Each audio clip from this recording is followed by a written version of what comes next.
Qala al-musannif rahimahullahu ta'ala wa nafa'ana bihi wa bi ulumihi bi daraini amin ya Allah ya rabbal alamin. Ngalajengkeun pasal kahiji bagian kaduana. Fain atanakum maka lamun nurut tanapi taat ieu bojo pacarogena bima tina perkara saparantos direheng yuradu anu dimaksad ku ieu caroge min hunna ti bojona kamu geus direheng teh supaya insaf di bojona terus anjeunna taat kana janten carogena fala tadghu maka poma anjeun ulah neangan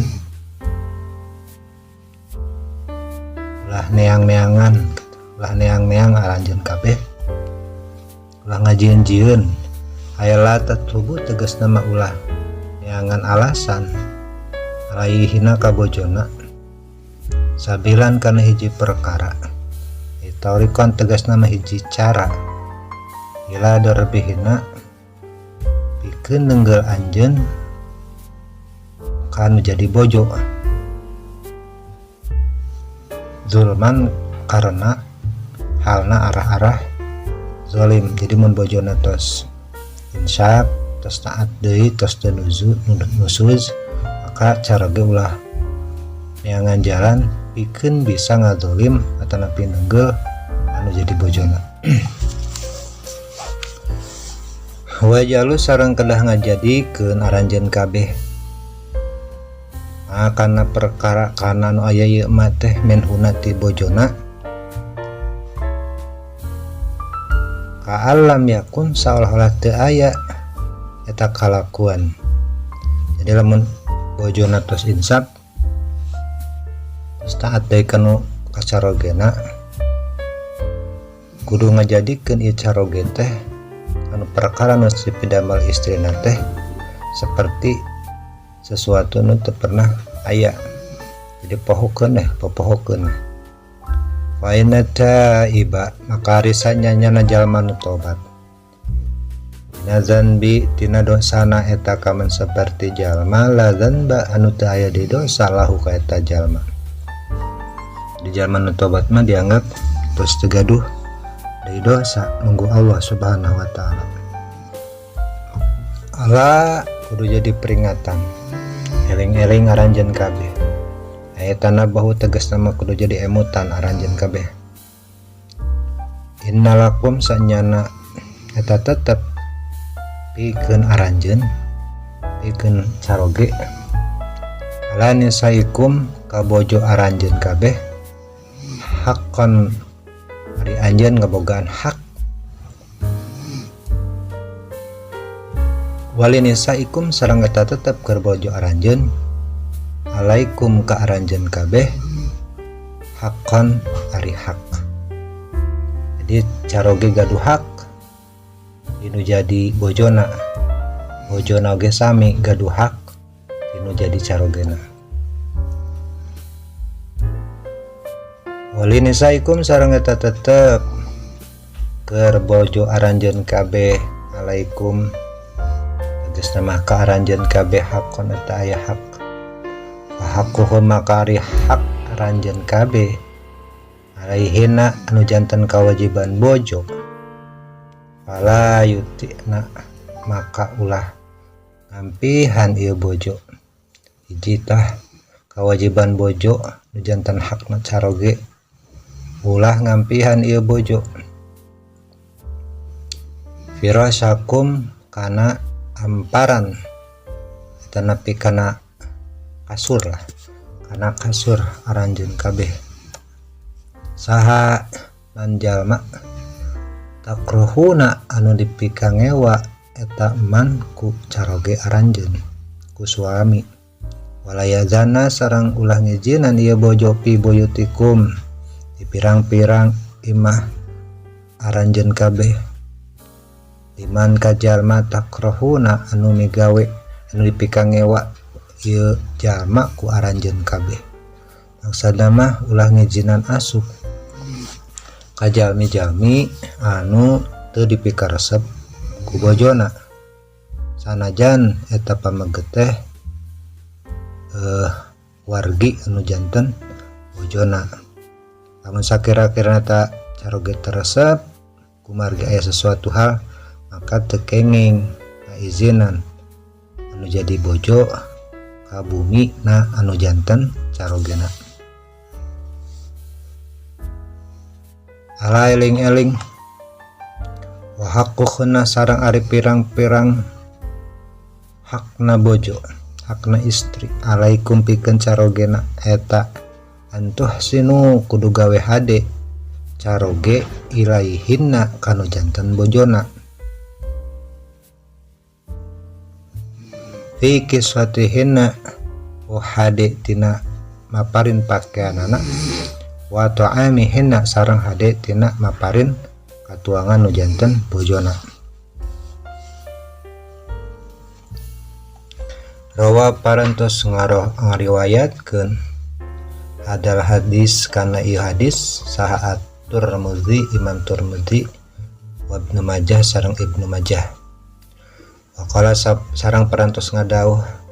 saha sallallahu alaihi wasallam Kangjeng Nabi Muhammad sallallahu alaihi wasallam, hakul marati ari hakna bojo ala zauji ka anu janten carogena ay min haqqaha ay min haqqiha tegasna dina hakna eta bojo alaihi ka carogena ayyut imaha kadah maparin katuangan ieu caroge ka bojona ida to ima di mana tuang barang tuang ieu caroge. Wayak suha sareng kadah maparin raksukan ieu caroge ka bojona izak tasa di mana-mana make ieu caroge. Wala yadriba sareng ulah neunggel ieu caroge ka istrina al wajah kana wajah istrina ai inda nusujiha tegasna nalika nusujna eta bojo. Jadi teu kenging neunggel sanaos bojona nuju dalam keadaan nusuz teu taat kanu janten carogena atau napi milampah perbuatan anu ngalanggar aturan. Wala yuqabiha sareng ulah nyarios awon ieu caroge kanu janten bojona bitasdidil muwahhidati kalawan ditasdidan ba anu cecekna hiji maksuratan bari dikasrahkeun ibana aya layus miha tegasna mah ulah sampai ka kuping cariosan awon teh ka bojona makruhan kana ucapan anu dipikangewa, ucapan nu awon ka kuping na kudu janten bojona. Walayakul sareng urang ngucap ieu caroge ka bojona qabbahakillah kana lapat qabbahakillah artosna mah mudah-mudahan Allah ngajadikeun anjeun goreng hina yang sareng sajabina. Kenging nyarios sapertos ngadoakeun kana janten bojona supaya ta bojo kenging laknatan di Allah Subhanahu wa taala. Walayah jur sareng ulah ngareheng, ulah misahan nyajauhan eta caroge ka bojona. Fi riwayatin jeung tina hiji riwayat mah diuningakeun walayah jurha sareng ulah ngareheng caroge ka bojona ila fil mabiti nalika anging dina tempat kulemna. Jadi misahna teh dina tempat kulem mah tong misah bumi aya fil madoji tegasna mah di tempat kulemna indan nusuji nalika nusuji bojo kanu janten carogena. Amal haju anapun ari ngareheng fil kalami tina cumarios teu cumarios ngahukumna teh ngajempekeun teu cumarios fa innahu maka sanyana ari hajru tadapi ngareheng eta haramun hukumna haram illa li uzrin angin kalawan aya uzur sabab aya uzur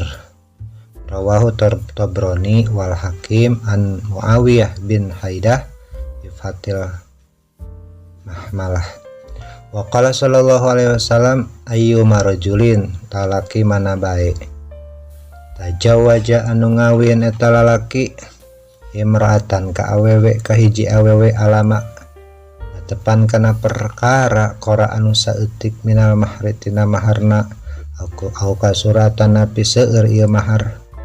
laisan teu aya fi nafsihi napateka dan eta dirina lalaki ai qalbi tegasna mah hatena lalaki naon ayu addia mayarna eta mahar ilaiha mayarna eta lalaki ilaiha kana eta mahar haqqaha anu jantan hakna eta istri.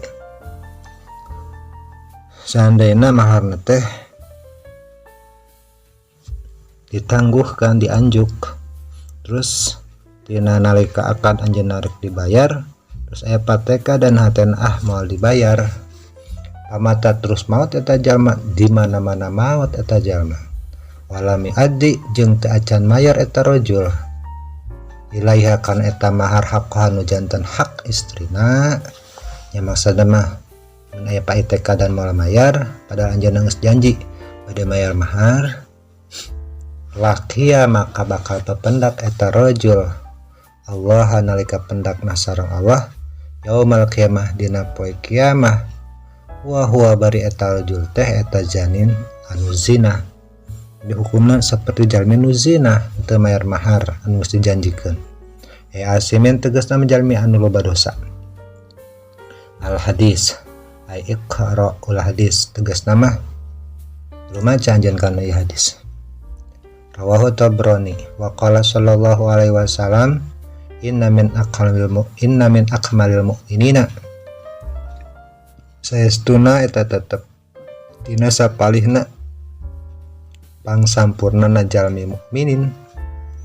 afane imanan imana ahsanuhum ari pangsaena mukminin naon khuluqan akhlak bifiril fadaili kalawan midamel ieu mukminin kana pirang-pirang kautamian watarkir razail jeung ninggalkeun ieu mukminin kana pirang-pirang kahinaan wa tafuhum sareng pangwelas-welasna ieu mukminin ai alfaquhum tegasna mah pangwelas-welasna ieu mukminin wa baruhum sareng pangsaena ieu mukminin bi ahlihi ka ahlina ieu mukminin ai min sai tegasna mah ti pirang istrina ieu pamaget rajul wa waladuhu wa auladihi tegasna mah sareng ka pirang-pirang urang kalihna ieu rajul wa qaribihi sareng keluargana ieu rajul. Jadi salgus Rasul teh sal Kangjeng Nabi pangsaena jalmi mukmin dina sapalihna kautamian teh jalmi anu sae akhlakna carana kalau midamel pirang-pirang kautamian ninggalkeun pirang-pirang kahinaan terus mikawelas ka jalmi mukmin terus gawe sae ka jalmi mukmin termasuk ka ahlina atanapi ka bojo-bojona murang kalihna ka keluargana. Rawahu Tirmidzi wal Hakim an Aisyah wa qala sallallahu alaihi wasallam sareng dawuhan Kangjeng Nabi Muhammad sallallahu alaihi wasallam ieu pang emot-emot sangkang utamina caroge saking kedah berbuat saena kana janten bojona khairukum li ahlihi pang sae-saena di antara aranjeun kabeh eta khairukum pang sae-saena aranjeun li ahlihi pikeun ahli nanjeun pikeun keluarga nanjeun ae hala ilihi tegasna mah bojona eta pamaget wabanihi sareng putra-putrana pamaget putra-putrana eta caroge suami wa qaribihi sareng kakerabatna ya rajul wa ana sareng ari kaumi sareng Kangjeng Rasul eta khairukum pangsaena di antara aranjeun kabeh li ahli ka ahli kami. Rawahu Ibnu Hibban. Wa qala alaihi salam sareng dawuhan Kangjeng Nabi Muhammad sallallahu alaihi wasallam, khairukum pangsae-saena di antara anjeun,